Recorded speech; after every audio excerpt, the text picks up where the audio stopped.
அந்த முடிவை முதல்ல நீங்க எடுங்க. தமிழ்நாடு மக்கள் நீங்க தயவு செய்து எடுங்கள். திமுக மீண்டும் ஆட்சிக்கு வரக்கூடாது. அதற்கு எவ்வளோ காரணங்கள் இருக்கிறது. என்னால கிட்டத்தட்ட 10 மணி நேரம் பேச முடியும். ஏன் திமுக ஆட்சிக்கு மறுபடியும் வரக்கூடாதுன்னு 10 மணி நேரம் விட்டா நான் தொடர்ந்து பேசிட்டு இருப்பேன். ஆனால் இந்த முடிச்சுட்டு நான் அடுத்தது ஓசூர்ல போய் அங்கே நடைபயணம் பண்ணணும். நான் அதனால தான் சொல்றேன். நான் ஏன் இந்த மாவட்டம் எடுத்துக்கங்க. இந்த மாவட்டத்தில் உள்ள பிரச்சனைகள் குமார் பத்தி சொன்னார், இங்க முன்னாடி பேசினவங்க சொன்னாங்க. கிருஷ்ணகிரி மாவட்டம் எப்பேற்பட்ட மாவட்டம். இந்த மாவட்டத்தில் எவ்வளோ வாக்குறுதிகள் ஸ்டாலின் அவர்கள் ஆட்சி வருவதற்கு முன்பு கொடுத்தார்கள். அதுல ஒன்று கூட நிறைவேற்றல. ஒரே ஒரு வாக்குறுதி இந்த மாவட்டத்தில் கொடுத்து நிறைவேற்றல.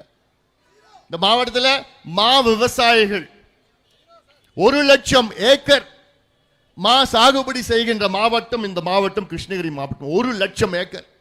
கடந்த ஆண்டு ஒரு டன் மாம்பழம் 22,000 ரூபாய் இல்லை 28,000 ரூபாய் வரைக்கும் போச்சு. ஆனா இந்த ஆண்டு ஒரு டன் மாம்பழம் 2,500 ரூபாய், 3,000, அதிகபட்சம் 4,000 ரூபாய். அந்த மாம்பழத்தை பறிக்க கூட இல்லை, விட்டுட்டாங்க.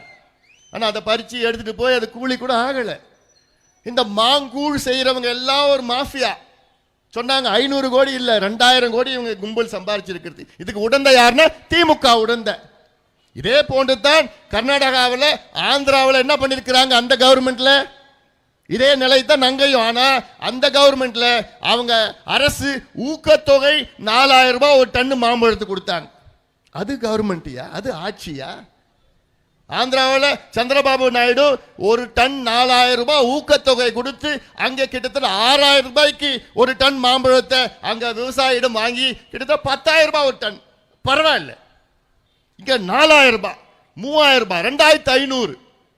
ஆனா நம்ம மு.க. ஸ்டாலின் முதலமைச்சர், அவருக்கு ஒன்னும் தெரியல. விவசாயத்தை பத்தி ஏதாவது தெரியுமா அவருக்கு? எதை பத்தியும் ஒன்றும் தெரியாது. கவலை உங்க பத்தி கவலையா? என்ன பண்ணுவீங்க நீங்க? விவசாயம் கடனை வாங்கி எப்படியாவது என் பொண்ணை படிக்க வைக்கணும், ஏதோ கல்யாணம் பண்ணணும். அதுல என்ன எவ்வளவு நீங்க என்ன 10,000 ஏக்கர் மாந்தோட்டம் வச்சிருக்கீங்களா? என்ன இருக்கிறது 1/2 ஏக்கர், 1 ஏக்கர், 2 ஏக்கர், 3 ஏக்கர், அவ்வளவுதான். அதுக்கு விலை இல்லை, முடிஞ்சு போச்சு. என்ன மாம்பழம்னா வருஷம் ஃபுல்லா காய்ச்சிட்டு இருக்கமா? ஒரு சீசன் தான் அது. இப்படி எல்லாம் இது எவ்வளவு பெரிய துரோகம் ஸ்டாலின் அவர்கள் இந்த மா விவசாயிகளுக்கு தொடர்ந்து செய்து கொண்டிருக்கின்றார்கள். அடுத்தது கிரனைட் கொள்ளை. கொள்ளையோ கொள்ளை. கிருஷ்ணகிரி என்றாலே அது கிரனைட் கொள்ளை, சாதாரண கொள்ளை கிடையாது.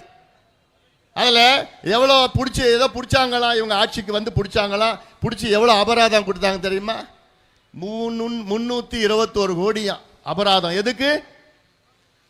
அதாவது முறையில்லாத அதை கிரனைட்டை எடுத்து வித்துட்டாங்கன்னு. அடப்படுவாங்களா? 300 கோடி அபராதமா? அவன் பண்ணது 30,000 கோடிக்கு வித்தான். நீ அபராதம் 300 கோடிக்கு போட்டு இருக்கிற.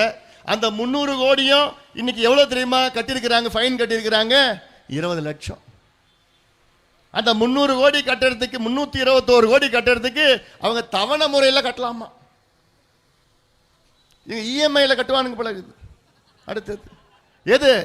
ஃபைன் வாங்குறது. ஆனா நீங்க விவசாயிகள் ஏதோ ஒரு 10,000 15,000 பேங்க்ல கடன் வாங்கினா அடுத்த நாள் வந்து நிக்கிறான். எதுக்கு நிக்கிறான்? கட்டு, இல்ல உன் டிராக்டர் எடுத்துட்டு போறேன், இல்ல வீடு ஜப்தி பண்றேன், இல்ல உடைமைகளை எடுத்துட்டு போறேன்னு பேங்க்காரன் நிக்கிறான். ஆனா இங்க கொள்ளையோ கொள்ள 30,000 கோடிக்கு மேல கொள்ளடிச்சுக்கிட்டு அவனுக்கு 321 கோடி ஃபைனை போட்டு அந்த 320 கோடி நீங்க எப்போ வேணா கட்டிக்கோ. இது சாதாரண கொள்ளை கிடையாது. 200 லாரியை பிடிச்சானுங்களாம். இந்த கிரானைட் எடுத்துட்டு போற லாரி 200 லாரியை பிடிச்சானுங்க. அந்த லாரிக்குள்ள அந்த கிரானைட் கல் எங்கன்னு கேட்டா அது காணும். எப்படியெல்லாம் அடிக்கிறானுங்க பாரு கொள்ளைய. சாதாரண கொள்ளை கிடையாது. அதெல்லாம் எங்கயா அந்த சரக்கு எங்கயான்னு கேட்டா அது எங்களுக்கு தெரியல, அவன் எடுத்துட்டு போயிட்டான்.